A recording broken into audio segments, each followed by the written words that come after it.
जिस्म पर मिट्टी मलेंगे पाक हो जाएंगे हम, ऐ ज़मीं एक दिन तेरी खुराक हो जाएंगे हम। जिस्म पर मिट्टी मलेंगे पाक हो जाएंगे हम, ऐ ज़मीं एक दिन तेरी खुराक हो जाएंगे हम।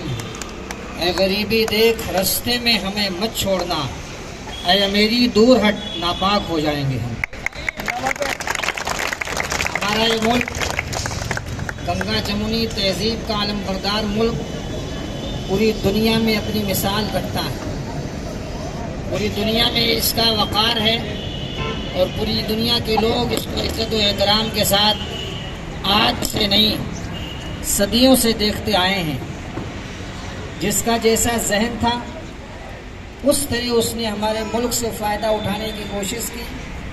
अंग्रेज़ लालची था, अंग्रेज़ों के दिलों के अंदर चोर छुपा हुआ था और उन्होंने जब हमारे मुल्क भारत को देखा तो उन्हें लगा कि ये भारत सोने की चिड़िया है, इससे हम जितना फ़ायदा उठा सकें हमें उठाना चाहिए। और उन्होंने सबसे पहले 1601 में अपना नापाक पंजा ईस्ट इंडिया कंपनी के नाम से हमारे मुल्क में कायम किया। बज़ाहिर देखने में तो लोगों को ये लगा कि अंग्रेज़ हमारे मुल्क में आए हैं, ये अपनी कंपनियां कायम करेंगे, हमारे गरीब कमज़ोर नातवा मज़दूरों को मज़दूरी और मेहनत करने का मौका मिलेगा। लेकिन अंग्रेज़ की साजिश ये कोई दो एक दिन की नहीं।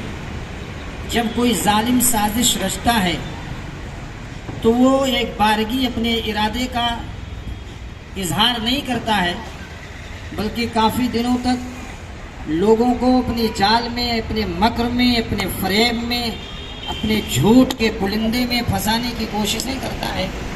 और जब ये समझता है कि पूरी तरह से ये लोग हमारे चंगुल में आ चुके तो फिर वो अपने इरादे का इजहार करता है। अंग्रेज़ों ने भी यही किया। जब उन्होंने समझा कि अब ये सब ये समझ रहे हैं कि हमारी ताकत के ज़ेर असर सारे हिंदुस्तानी, सारे भारतीय आ गए, तो फिर उन्होंने आहिस्ता आहिस्ता आहिस्ता आहिस्ता यहाँ की हुकूमतों को तोड़ने की, यहाँ की सियासी ताकतों को तोड़ने की तदबीरें करना शुरू की, कोशिशें करना शुरू की। और 1601 से चल करके 1754 में सिराजुद्दौला के वालिद के साथ इस मुल्क में अंग्रेज़ों के साथ लड़ाई हुई। 1757 में सिराजुद्दौला की शहादत हुई। फिर 1799 में टीपू सुल्तान शहीद हुए। फिर उसके बाद में 1831 में सैयद अहमद शहीद और शाह इस्माइल शहीद ये शहीद हुए। फिर 1857 की जो जंग हुई, जिसको आम लोग तौर पर लोग गदर का नाम देते हैं, उसमें बहुत बड़ी जंग हुई और अंग्रेज़ों ने एक एक करके मुसलमानों को और हिंदुओं को ख़त्म करने की कोशिश की और आपस में लड़ाने की कोशिश की। लेकिन हमारे मुल्क के एक एक जो हमारे पुरखे थे, जो हमारे बुज़ुर्ग थे, जो हमारे बड़े थे, उन लोगों ने अंग्रेज़ों की साजिशों को समझ लिया था। वो समझ रहे थे कि अंग्रेज़ 2-4 साल 10-20 साल के लिए नहीं आया है, अंग्रेज़ हमें आपस में लड़ा करके हुकूमत करने के लिए आया है। और उसकी जो साजिश थी कि बांटो, तकसीम करो और हुकूमत करो, इसमें अंग्रेज़ कहीं न कहीं कामयाब होता भी नज़र आया। बहरहाल इस लड़ाई से जोड़ते जोड़ते हमारे हिंदू और मुसलमान, सिख और ईसाई आगे बढ़ते चले गए, कहीं भी अपने कदम को पीछे नहीं हटाया, बढ़ते चले गए, बढ़ते चले गए। उसके नतीजे में 1947 को अंग्रेज़ों को मजबूरन इस मुल्क को खाली करना पड़ा और हमारा देश आज़ाद हुआ। हमारे देश से अंग्रेज़ों के जो गोरे बदन थे लेकिन उनके दिल काले थे, उन्हें डर करके भागना पड़ा और मजबूर होकर के हमारे भारत को छोड़ना पड़ा।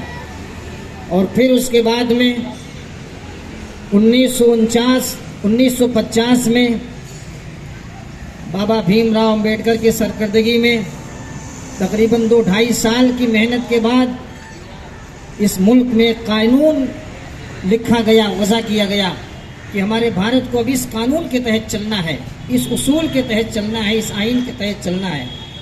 और फिर 1950 26 जनवरी को बाकायदा तौर पर पार्लियामेंट से पास करके उस दस्तूर को, उस आइन को हमारे मुल्क में नाफिज कर दिया गया। 26 जनवरी का दिन आज वही दिन है।